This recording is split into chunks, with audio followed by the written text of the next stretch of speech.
All right, everybody, we're back with more Bronco videos. So it's been a couple months actually since we did last filming. We've been busy. We got busy with the truck, did a whole bunch of work with the motor in to check things. My wife had a baby, so I took some time off, and overall we just sort of got ahead of ourselves and didn't do much video. So we're going to try to catch up in this one. And I'm going to show you what we've done under hood before we put the motor back in, because that's about to go back in for the final time. So first we're going to kind of dive in under hood, show you some of the mounting, some of the little details, and we'll go from there. All right, so here I am in an empty engine bay, getting ready to put the Godzilla back in, but we'll show you a few things before we do. Main thing is the crossmember and the engine mounting. So we wanted to have a system that we can reproduce for upcoming builds. We started with the factory crossmember and the factory 302 mounts, which sit right about here. They weren't going to work at all in the way of the manifold, in the way of other things. They come off pretty easy. They have some rivets that hold them on. We ground those off, knocked them out. There's a couple bolts, took those out, got them out of the way, and then built what you see on both sides here is these overlay plates. So they lay on top of the crossmember. They bolt into some factory holes, so they are kind of a known position. And then with those, we put these tabs on, which reach up and grab the corresponding mounts on the block. So the idea here is a pretty simple solution that we can reproduce. We're probably going to sell these once we get the final details dialed in and have them up on our website in a little bit. Key things around me that are constraining for the Godzilla. We'll start with the firewall. So back here you see this lower pinch weld, hangs down. It's a good inch right here. You could trim that, you could beat it back, but we don't like to do that if we don't have to. So we basically found an engine position low enough, far enough back where the exhaust collector sits right about there. So we've got about an inch clearance for that pinch weld. Didn't have to beat on anything, didn't have to mess with it, didn't have to mess with firewall at all.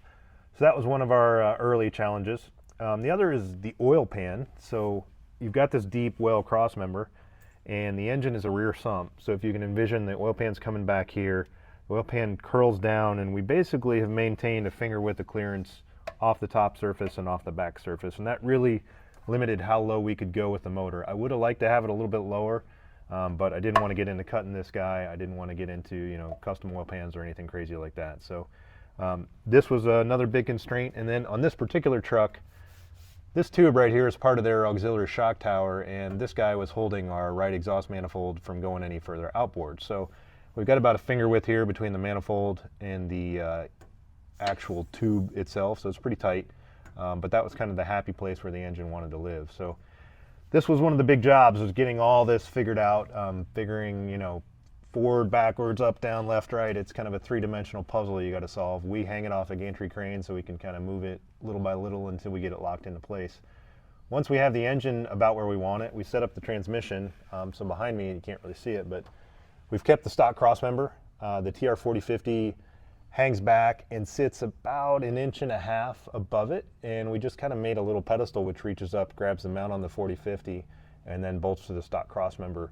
It's a really actually easy solution, and the cool thing is we pretty much nailed the shifter almost exactly in the stock location. So it comes up through the same hole.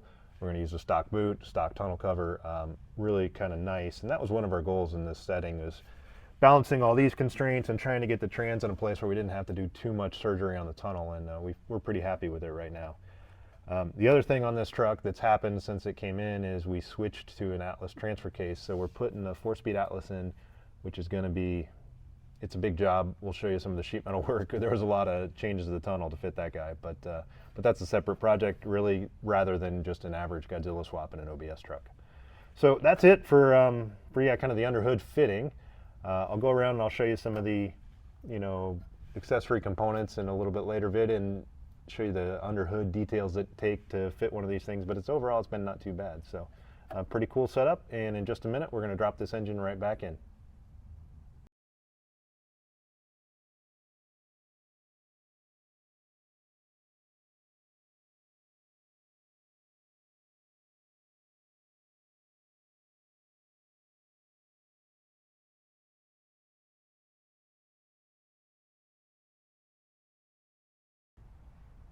All right, so we showed you putting the engine back in. That was a couple days ago, and since then the guys have been busy. You can see the engine's here. There's a lot of stuff already hooked up. They worked real hard yesterday getting all the systems reconnected on this thing. So just to show you a few of the highlights kind of on the OBS under hood environment. Starting from this side, first thing was ECU. So we're not using the factory ECU because the 302 is gone. We took the wiring harness, stripped out a lot of stuff we didn't need.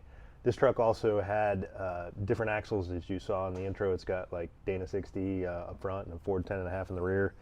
So we took ABS module and a bunch of ABS wiring out, cleaned up this whole side. The ECU we're using is from OBR Control Systems, so we've got it mounted down on the inside of the fender back there, so it's really hard to see, but it's tucked kind of in a nice safe spot.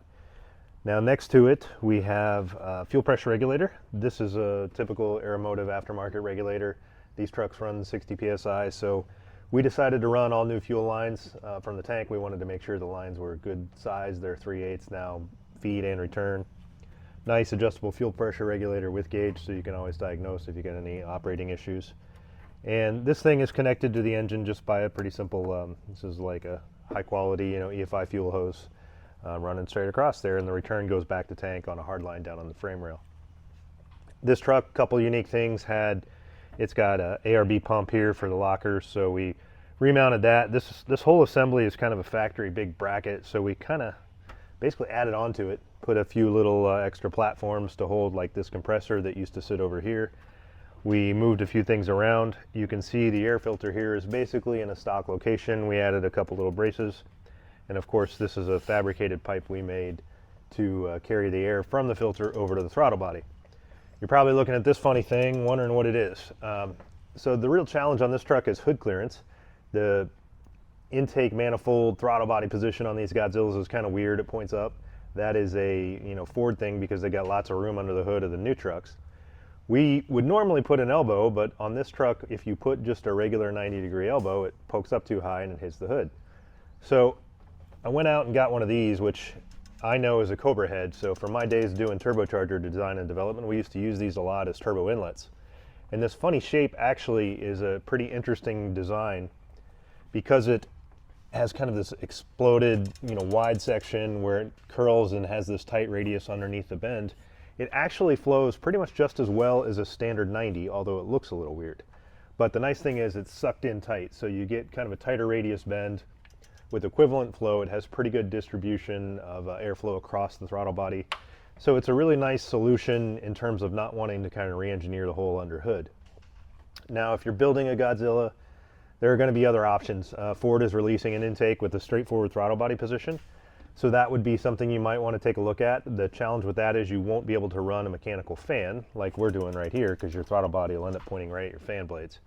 So for this truck, not ideal, but that'll be a future solution for folks.